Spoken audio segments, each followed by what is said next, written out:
Hello everyone, welcome back to my channel. In today's video, we're gonna be recreating a professional render. Please make sure you are subscribed if you haven't already, and let's get on to the video. Today's video is actually a collaboration between me and the Architectural Insider. We will be both creating a render by Denizen Works of Design, the forward viewing tower. So I'll leave the link for that channel in the description bar below. Please go and check it out and leave in the comments down below who do you think won this challenge. So we both created the render from different angles, and I won't show you the amazing render that channel did. You'll just have to go watch that video. This is the side-by-side comparison of mine and that professional render. So please leave a comment down below and tell me which one do you think is mine. I'll pause for a few seconds.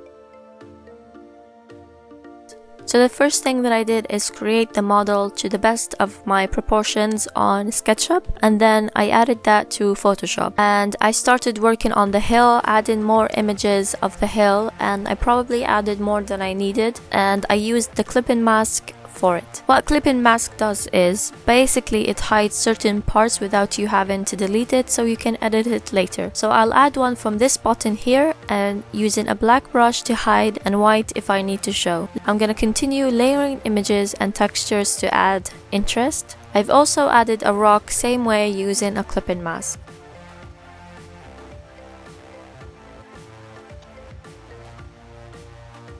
For this brush, I used the same layer 3 times, which is the side of this tree, and changed the color using hues and saturation.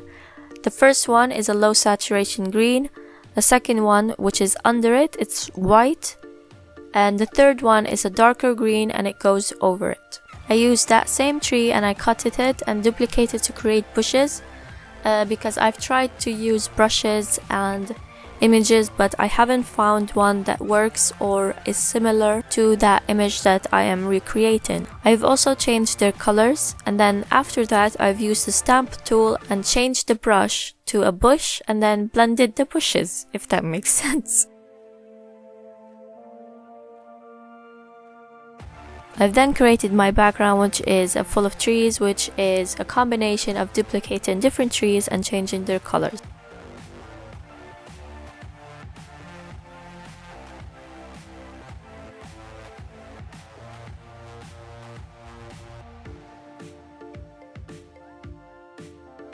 I've also needed some trees to be a little bit longer, and if I had stretched them, it will lose its resolution and it'll look pixelated and out of proportion. So to make the trees longer, all I did is use the polygonal lasso tool and selected where I want the trees to extend, and then use the content aware, and it does the job for me.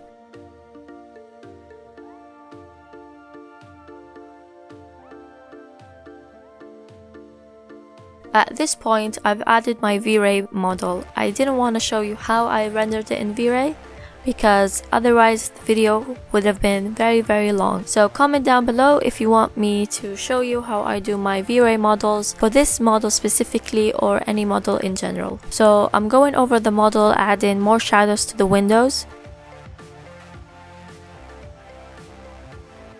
And one thing that annoyed me was the black wood. It wouldn't work in V-Ray for some reason, so I just added it in Photoshop because it's way easier. So I used the polygonal lasso tool and then added a clip-in mask to the texture. And by the way, I have a video for rendering techniques for beginners, architects. If you want to see it, it'll be linked in the cards. And also, I want to ask you guys, do you think these Photoshop scenes are way too fast? Because I don't know if you guys would prefer watching longer videos but slow, or quick and sweet.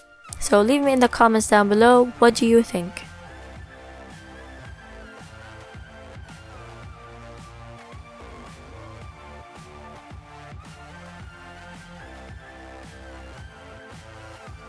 I've also added a tree reflection on the glass. So all I used is a clip-in mask from that tree, and then using levels to make it darker, and then I've added another layer underneath with white paintbrush.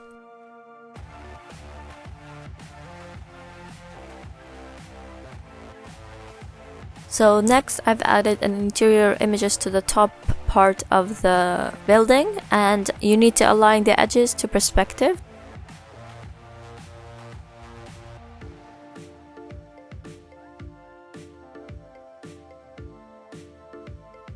I've then added the handrails, deleted the background with the quick selection tool, and delete, duplicate, and build them to perspective.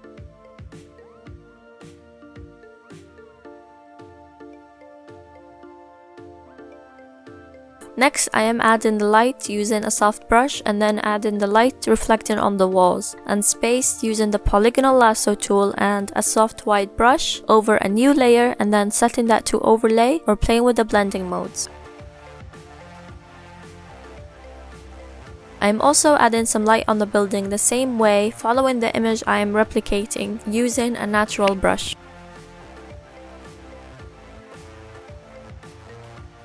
I've also added a texture of concrete just to make it a bit more realistic, and another layer to increase the intensity of the shadows.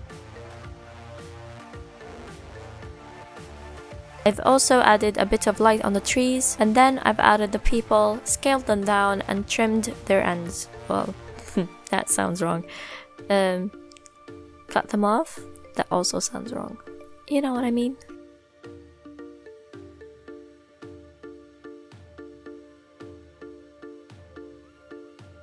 Finally, I have just then tried to match the colors of the trees and the building to the original by changing and editing their levels. I've then stamped everything by pressing Shift, Ctrl, Alt and E, and then edit it in the camera raw filter.